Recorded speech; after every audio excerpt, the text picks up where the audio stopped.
as compared to, say, an accounts shared services. There are a lot of human interfaces in between.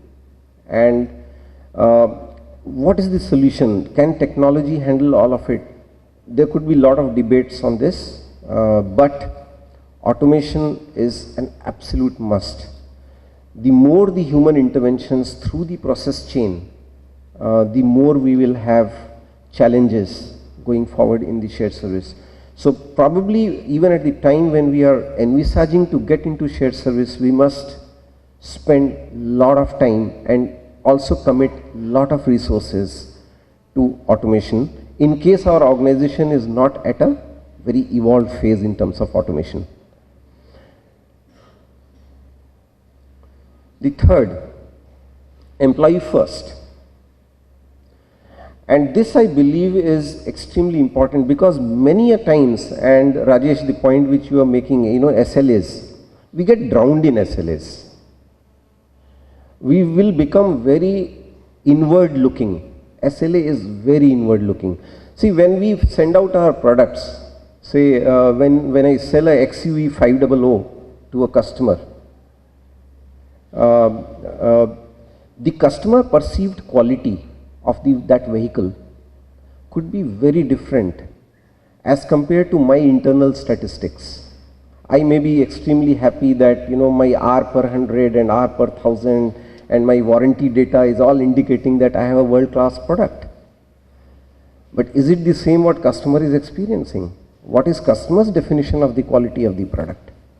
Many a times, believe me, we have found that the customer perceived quality parameters are quite different from what you have been measuring internally.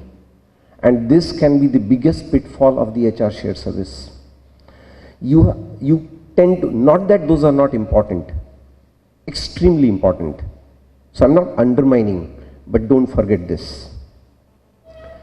It's got to be, whenever you are in a dilemma, or whenever I am in a dilemma, our first thing should be employee first. Look at it from employee's point of view, and I'm sure there are a lot of solutions which will come.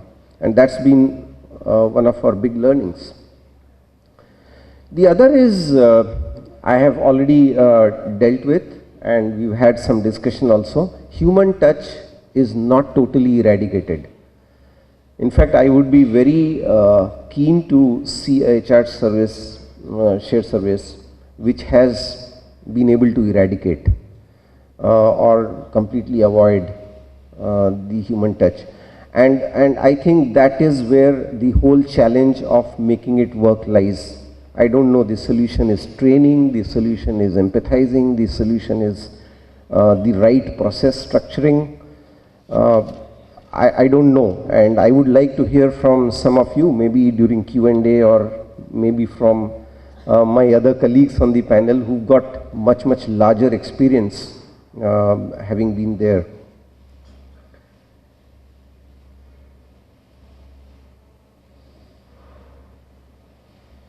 The consistency and quality. Now, there is a tendency to get it clinically right, but what we realized as we went along is the consistency. And here there is a pizza company, for example, what they claim in their ad. Can we give that kind of a commitment?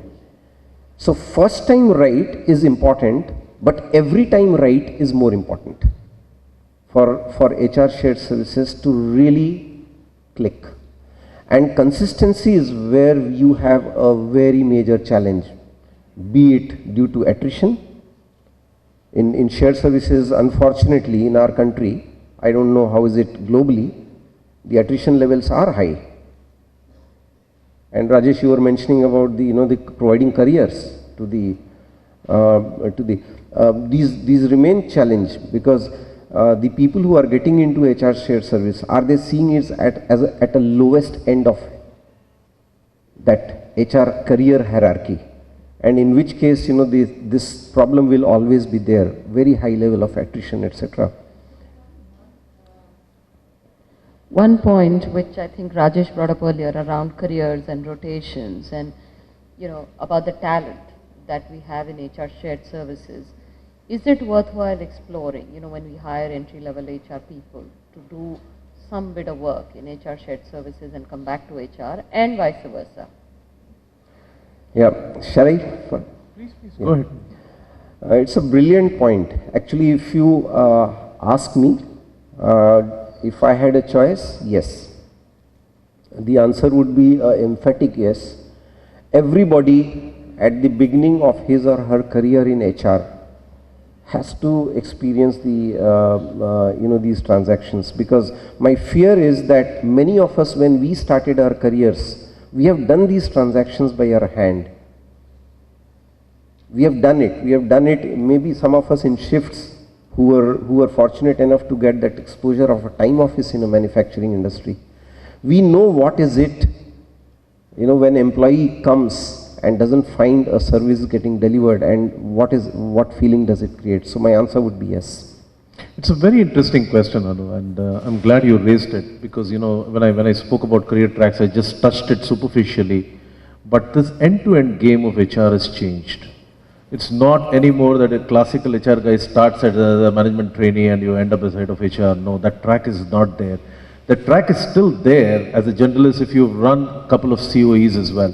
But what we see as a lot of people entering from the line into the business partner organization for sure, and also the COEs for sure, and also the process organizations. So you see a lot of inflow of people who are non-HR into the streams, and you also find a lot of HR guys moving out as well.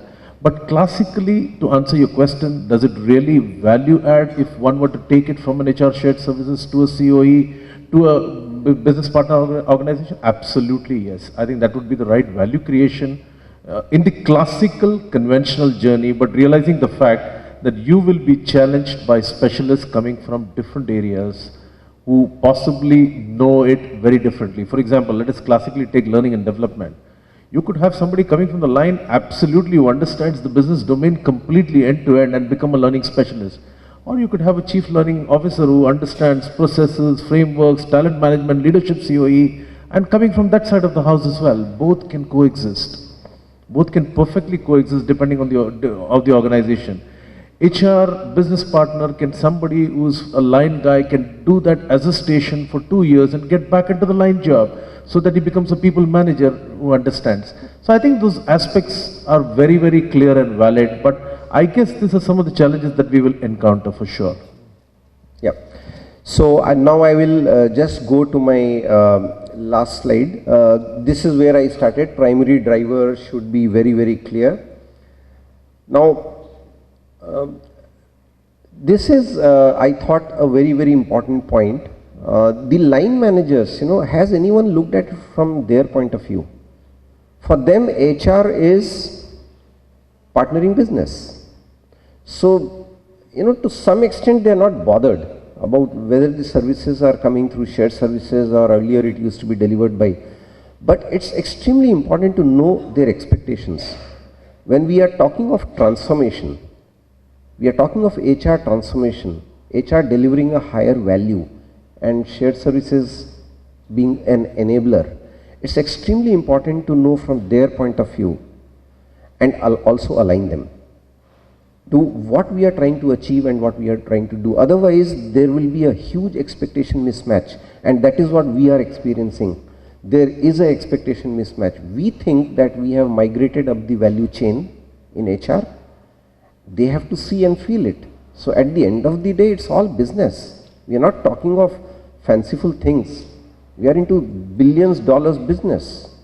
And what really matters is the end customer. So is it making a difference to the business? So that, I thought, is one point I'd like to emphasize. And the last one is, don't expect an overnight magic.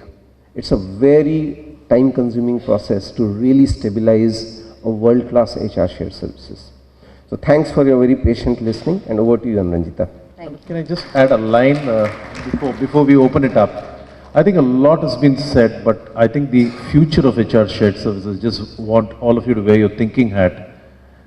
And I've experienced some bits and pieces of it, by no means a journey. But I think classically it's not a present minus organization where you bring the entire services up to an experience level which is highly satisfactory. I guess there are two value chains that one can create in terms of the HR shared services. Number one, move from a conventional dashboard to predictive.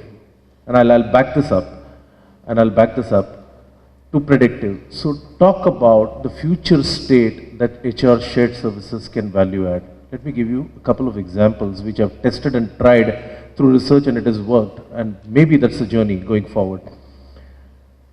If one can value add from an employee standpoint to say this is your current level of experience and we have learned from the feedback and your current level of services is 2 on 5 from a service standpoint and we recognize that. But based on your feedback and based on process improvements, thanks for your feedback, we will take this to a level 4 is a fantastic proactive way of reverting back to the employee to say, you know, we're partnering with you at an employee level. At an enterprise level, for example, classically looking at attrition, which all of us do, and we kill the entire organization going very deep into analytics, doing gender stuff, doing demographics of the world as to why, what happened. Forget it. Just live with it as business as usual. Talk about it, and I've done this very, very successfully, and it has added tremendous value for the business line managers to look at me and the team very differently. And that is, if I'm able to reasonably predict attrition for the next 2 quarters and tell the business guys, hey, listen, this is what is going to hit you in the next 2 quarters. He gives you attention. He wants you to partner with him. Now tell me what. If you tell him that your attrition, you know, is you're losing so many people, you're doing, you find it or you fix it for me, or you take a walk. I mean, that's the best reaction that you will get. But if you're going to tell him what the future is all about, you're running into a risk as far as business intelligence is concerned. The market has opened up. These are the 4 companies which are possibly starting, and all this is a multi-regression variable model. It's not very complex. You can fix all those variables which are known in the marketplace to fix and do a regression and fix that through whatever, analytics that you want to top it up. Now this adds value, and HR shared services can do this bit because you connect it and you bolt on with the external environment and bring technology as a strong anchor. Value add, while you give the predictive stuff, while you give the dashboard, you also say your attrition is this, but your likely attrition in the next 2 quarters with an 80% kind of a probability, you improve it over a period of time. If you go go wrong, adds a lot of business value, and then he in turn can speak to the customer and preempt all of this, which again locks in the entire enterprise in terms of value creation. Thank you, Rajesh, and thank you, Rajeshwar, for sharing your experiences and your thoughts so candidly. I'm very conscious that 3 of us are standing between you and your lunch, but I think, this session will not be really complete without any further engagement from the audience. So we'll take 5-7 minutes for a couple of questions from the audience.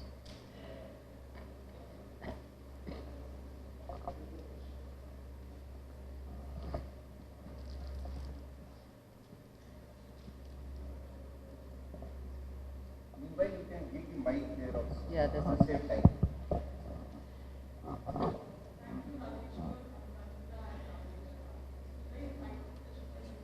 Mic. You have to switch on the mic.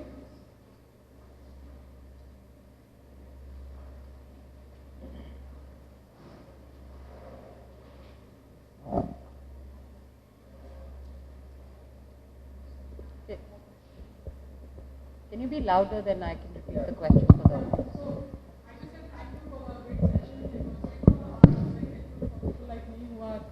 Who just ventured into setting up a shared services organization in-house. I have got few questions, but I'll come up with the first one, which is, I think Rajesh was trying to touch on it, but he could not complete it, that now we are talking about COAs, shared services and HRBP structure. How are we looking at HR to employee ratio, especially when you know that all the back office operations, or at least the analytics and operation part of it, moves to a shared services organization?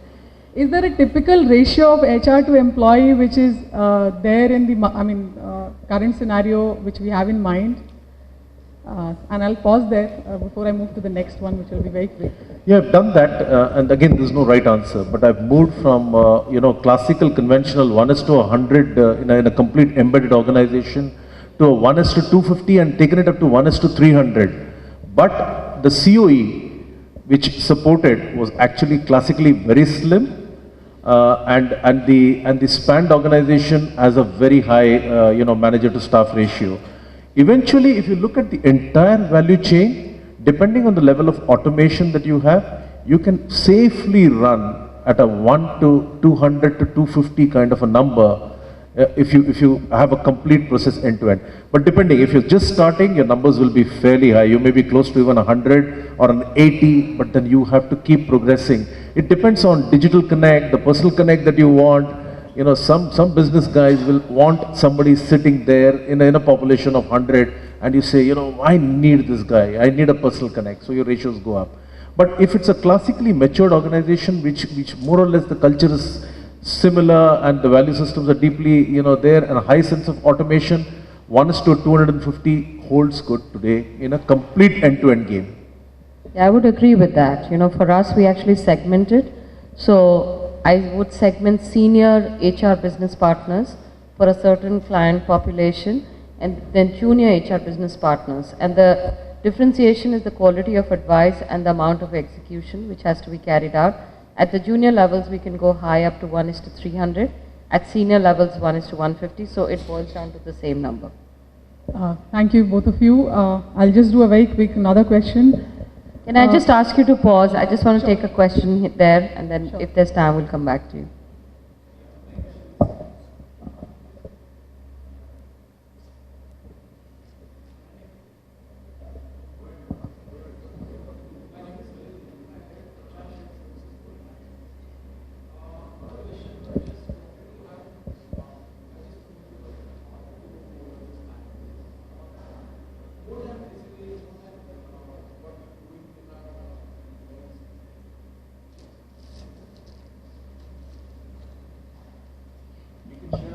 Maybe this mic is working.